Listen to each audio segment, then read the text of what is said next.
Hi, അസ്സാം വലൈക്കും. Welcome back to my channel. ഇന്ന് ഞാൻ വന്നിട്ടുള്ളത് കിച്ചണ് നമ്മൾ പണിയുമ്പോൾ എന്തൊക്കെ കാര്യങ്ങൾ ശ്രദ്ധിക്കാം. അപ്പം ഞങ്ങൾക്ക് കിച്ചണൊക്കെ പണിതപ്പം ഞാൻ ഇവിടെ ശ്രദ്ധിച്ച കുറച്ച് കാര്യങ്ങളുണ്ട്. അപ്പോൾ അത് നിങ്ങൾക്കും കൂടെ ഒന്ന് പറഞ്ഞു തരാൻ നിർത്തി. അപ്പോൾ നമുക്ക് നോക്കാം. പിന്നെ കിച്ചൺ എന്ന് പറയുന്നത് നമ്മൾ സ്ത്രീകളുടെ ഒരു ലോകമാണല്ലേ, നമ്മളാണ് അവിടെ കൂടുതൽ ടൈം സ്പെൻഡ് ചെയ്യുക. അപ്പോൾ നമ്മൾ കിച്ചണിൻ്റെ വർക്ക് എപ്പോഴും നമ്മളത് മുന്നിട്ട് നമ്മളൊരു ഐഡിയയിൽ തന്നെ ചെയ്തെടുക്കണം. അത് നമ്മൾ ആണുങ്ങൾക്ക് വിട്ടുകൊടുക്കരുത്. ബാക്കിയൊക്കെ ഓരോ ഐഡിയക്ക് ചെയ്താലും കിച്ചൺ നമ്മളെ ഐഡിയയിൽ തന്നെ ചെയ്യണം.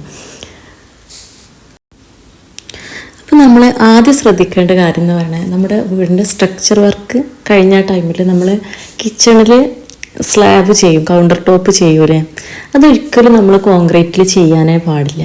കാരണം അങ്ങനെ ചെയ്ത് കഴിഞ്ഞാൽ ചിലപ്പോൾ അടിപ്പണിയൊക്കെ കഴിഞ്ഞ് വരുമ്പോൾ നമുക്കത് ഹൈറ്റ് പാകാവില്ല. പിന്നെ അത് നമുക്ക് എന്നൊക്കെ ഒരു ബുദ്ധിമുട്ട്. അതുമാത്രമല്ല, പിന്നെ നമുക്ക് എല്ലാ പണിയും കഴിഞ്ഞ് വരുമ്പോൾ നമുക്ക് തോന്നും, സ്ലാബ് ഇത് ഇത്രത്തോളം, കൗണ്ടർ ടോപ്പ് ഇത്രത്തോളം നീളം വേണ്ടില്ലേനോ, ഇത്ര വാർത്തെടുക്കേണ്ടില്ലേനോ, അങ്ങനെ നമുക്ക് പലതും വരും. ഇവിടെ അങ്ങനെ ചെയ്യണം ഇങ്ങനെ ചെയ്യണോ പറഞ്ഞിട്ട് നമുക്ക് ഓരോ ഐഡിയകൾ പിന്നീട് വരും. അപ്പോൾ പിന്നെ അത് നമ്മൾ കട്ട് ചെയ്ത് മാറ്റണം, അങ്ങനെ കുറേ പ്രശ്നങ്ങൾ വരും. അപ്പോൾ ഒരിക്കലും നമ്മൾ ആ ഒരു കൗണ്ടർ ടോപ്പ് നമ്മൾ കോൺക്രീറ്റിൽ ചെയ്യരുത്. അത് പ്രത്യേകം ശ്രദ്ധിക്കണം.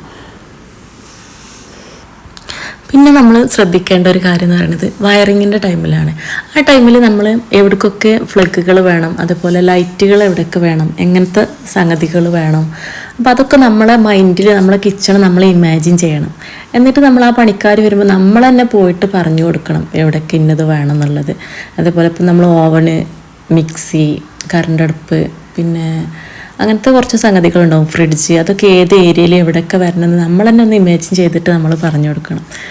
അതൊക്കെ അങ്ങനെയൊക്കെ ചെയ്ത് കഴിഞ്ഞാൽ പിന്നേക്ക് നമുക്ക് പിന്നീട് അതുമുള്ളൊരു പണിയെടുക്കേണ്ട ആവശ്യം വരില്ല. അപ്പോൾ ജസ്റ്റ് നമുക്ക് ഫ്ലഗുകൾ എത്ര ഇട്ടാൽ ഒരു 3-4 ഫ്ലഗ് നമുക്ക് കിച്ചണിൽ എന്തായാലും അത്യാവശ്യമായിരിക്കും. ഇപ്പോൾ ഇവിടെ ഞാൻ ഓവന്, ഫ്രിഡ്ജ്, അതേപോലെ മിക്സി, കറണ്ട് അടുപ്പ്, പിന്നെ എക്സ്ട്രാ വേറൊരു ഫ്ലഗും കൂടെ ഞാൻ ഇട്ട് വെച്ചിട്ടുണ്ട്. നമ്മൾ ആ മോട്ടറിൻ്റെ സ്വിച്ച്, അതൊക്കെ എവിടെയൊക്കെ എങ്ങനെയൊക്കെയെന്ന് നമുക്ക് നമ്മളൊരു ഐഡിയക്ക് നമ്മളത് പറഞ്ഞു കൊടുക്കണം. അതേപോലെ തന്നെ കേട്ടോ ലൈറ്റുകളും, അതൊക്കെ പിന്നീട് പൊളിച്ച് വൃത്തികേടാക്കേണ്ട ആവശ്യമില്ലല്ലോ പണി.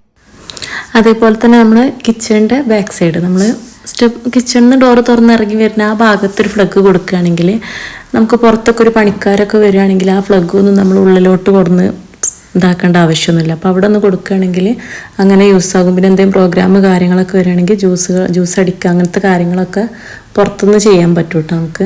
പിന്നെ അതേപോലെ തന്നെ നമ്മൾ വാഷിംഗ് മെഷീനൊക്കെ ഓപ്പൺ ടെറസിൽ കൊടുക്കും. അപ്പോൾ കുറച്ച് കഴിയുമ്പോൾ നമുക്ക് ബുദ്ധിമുട്ടാവും. അപ്പോൾ അതിന് നമുക്ക് താഴേക്ക് ഇറക്കുകയാണെങ്കിലൊക്കെ നമുക്ക് ഈ ഫ്ലഗ് യൂസ് ആക്കാൻ പറ്റും.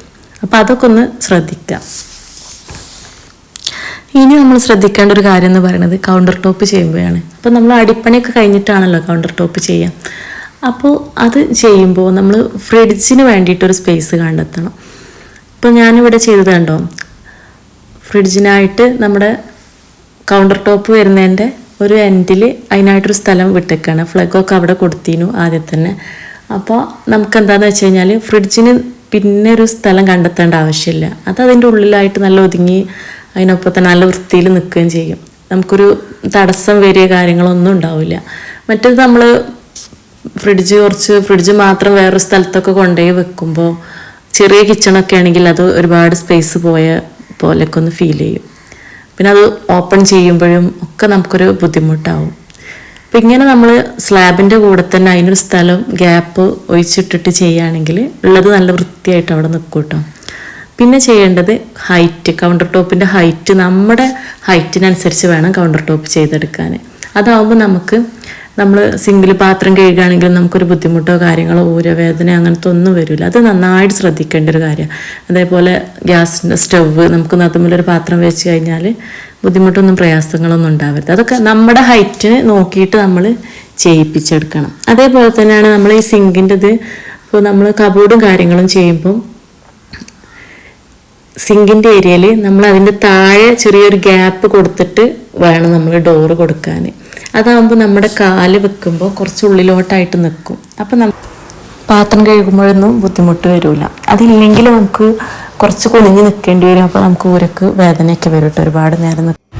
ഇനി നമ്മൾ ശ്രദ്ധിക്കേണ്ടത് സ്റ്റോറേജ് സ്പേസ് എത്രത്തോളം ഉണ്ടാക്കാൻ പറ്റും അത്രത്തോളം ചെയ്യാം. കാരണം ഇപ്പം അധികം ആൾക്കാർക്കും സ്റ്റോർ റൂം ഉണ്ടാവില്ല. അപ്പം നമ്മൾ ഇതിലെത്രത്തോളം സ്റ്റോറേജ് സ്പേസ് ഉണ്ടാക്കാൻ പറ്റുമോ അത്രത്തോളം ചെയ്യാം കേട്ടോ. ഞാനൊക്കെ എനിക്ക് കഴിയണ പരമാവധി എവിടെയൊക്കെ സ്റ്റോറേജ് സ്പേസ് ഇടാൻ പറ്റും അത്രത്തോളം ഞാൻ ഇട്ടിട്ടുണ്ട്. ഞാൻ കാണിച്ചു തരാം കേട്ടോ. പിന്നെ ഇതുപോലത്തെ ഒരു ഓപ്പൺ ഷെൽഫ് നമ്മൾ കൊടുക്കുകയാണെങ്കിൽ നമ്മളെ പണികളൊക്കെ പെട്ടെന്ന് കഴിയും കേട്ടോ. അപ്പോൾ കിച്ചണിൽ എപ്പോഴും എടുക്കുന്ന സാധനങ്ങൾ വെക്കാൻ വേണ്ടിയിട്ടൊരു ഓപ്പൺ ഷെൽഫ് കൊടുക്കുക. പിന്നെ നമ്മൾ കിച്ചണിൻ്റെ ഭംഗി കൂട്ടാൻ വേണ്ടിയിട്ട് ഒരു ക്രോക്കറി യൂണിറ്റ് കൊടുക്കുക കേട്ടോ. അപ്പോൾ കിച്ചണൊക്കെ നല്ല വലുപ്പമുണ്ടെങ്കിൽ 2-3 യൂണിറ്റൊക്കെ കൊടുക്കാൻ പറ്റും. അപ്പോൾ നമുക്ക് ഒരുപാട് ഷോക്കുള്ള സാധനങ്ങളൊക്കെ സൂക്ഷിക്കാൻ വേണ്ടി പറ്റും കേട്ടോ. നല്ല ഭംഗിയാണ് കേട്ടോ ഇങ്ങനെ ഗ്ലാസിൻ്റെ ഡോറൊക്കെ വെച്ചിട്ട് ചെയ്യുമ്പം. ഞാനിവിടെ ഒറ്റ ഡോറിലാണ് ചെയ്തെടുത്തത്. പിന്നെ അതുപോലെ തന്നെ അതിൻ്റെ സൈഡിലൊക്കെ നമ്മൾ ഇതേപോലെ ഒരുപാട് ചെയ്തിട്ടുണ്ട് കേട്ടോ. ഡോറുകൾ വെച്ച് കൊടുത്തിട്ടുണ്ട്. അപ്പോൾ അതിലൊക്കെ നമുക്ക് ഒരുപാട് സാധനങ്ങൾ സ്റ്റോർ ചെയ്യാൻ പറ്റുന്നുണ്ട്.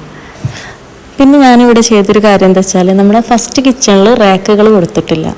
ഞാൻ 2 റാക്ക് കൊടുത്തതും ഇങ്ങനെ വർക്കിംഗ് കിച്ചണിലാണ് കേട്ടോ. 2 സൈഡിലായിട്ടും കൊടുത്തേക്കാണ്. വർക്കിംഗ് കിച്ചണിലാകുമ്പോൾ നമുക്ക് ബോറായിട്ടൊന്നും വരില്ലല്ലോ. അപ്പോൾ ഫസ്റ്റ് കിച്ചൺ ഒന്ന് ഒരു ഫ്രീ ആയിട്ട് നിൽക്കുകയും ചെയ്യും. അങ്ങനെയാണ് കേട്ടോ ചെയ്ത്. നിങ്ങൾക്ക് വേണമെങ്കിൽ അങ്ങനെ ചെയ്യാം. പിന്നെ നമ്മളെ കിച്ചണിൻ്റെ പാത്രങ്ങളൊക്കെ കഴുകി വെക്കുന്ന ഷെൽഫ് വെക്കുമ്പോൾ അത് ഡ്രൈ ഉള്ള ടൈപ്പിൽ തന്നെ ചെയ്യാം കേട്ടോ. അല്ലെങ്കിൽ നമ്മൾ കൗണ്ടർ ടോപ്പ് എപ്പോഴും വെള്ളമായിട്ട് നീറ്റായിട്ടിരിക്കില്ല. അപ്പം ഇങ്ങനെ ചെയ്യുകയാണെങ്കിൽ നമ്മളിതൊക്കെ എപ്പോഴും നീറ്റായിട്ടിരിക്കും. അപ്പോൾ അത് അങ്ങനെ തന്നെ ചെയ്യാം. പിന്നെ നിങ്ങളെ കിച്ചണ് ചെറുതാണെങ്കിൽ നിങ്ങൾ 2 സെപ്പറേറ്റ് ആയിട്ട് ചുമരൊന്നും കൊടുത്തിട്ട് അങ്ങനെ ആക്കേണ്ട ആവശ്യമില്ല. ഇതുപോലെ ഒരു ഓപ്പൺ ഫീലിൽ കൊടുത്താൽ മതി. അപ്പോൾ കുറച്ചൊന്ന് സ്പേഷ്യസ് ആയിട്ട് ഫീൽ ചെയ്യും കേട്ടോ. അപ്പോൾ ഇവിടെ ഞാൻ ഇങ്ങനെ കൊടുത്തിട്ടുള്ളത് ഇതിന് താഴെ ഞാൻ സ്റ്റോറേജ് സ്പേസ് കൊടുത്തിട്ടുണ്ട് കേട്ടോ. നിങ്ങളെ കിച്ചണിലേ ഇതേപോലെ ഫ്രണ്ടിലേക്ക് വ്യൂ ഉണ്ടെന്നുണ്ടെങ്കിൽ ഒരു വിൻഡോ കൊടുക്കുക കേട്ടോ. ഇത് നമുക്ക് ഒരുപാട് യൂസ്ഫുള്ളാണ്. നമ്മുടെ കിച്ചണിൽ നിൽക്കുമ്പോൾ തന്നെ നമുക്ക് ഫ്രണ്ടിൽ ആരാ വന്നതെന്ന് കാണാൻ പറ്റും കേട്ടോ. അപ്പോൾ എനിക്കിത് ഭയങ്കര യൂസ്ഫുള്ളാണ്. പിന്നെ നമ്മുടെ വീഡിയോ ഇത്രയേ ഉള്ളൂ. അപ്പോൾ വീഡിയോ ഇഷ്ടമായാൽ സബ്സ്ക്രൈബ് ചെയ്യാതെയാണ് നിങ്ങൾ കാണുന്നെങ്കിൽ സബ്സ്ക്രൈബ് ചെയ്യുക, ലൈക്ക് ചെയ്യുക, കമൻറ്റ് ചെയ്യുക. ഇൻഷാ അല്ലാഹ് അടുത്ത വീഡിയോ ആയിട്ട് വീണ്ടും കാണാം.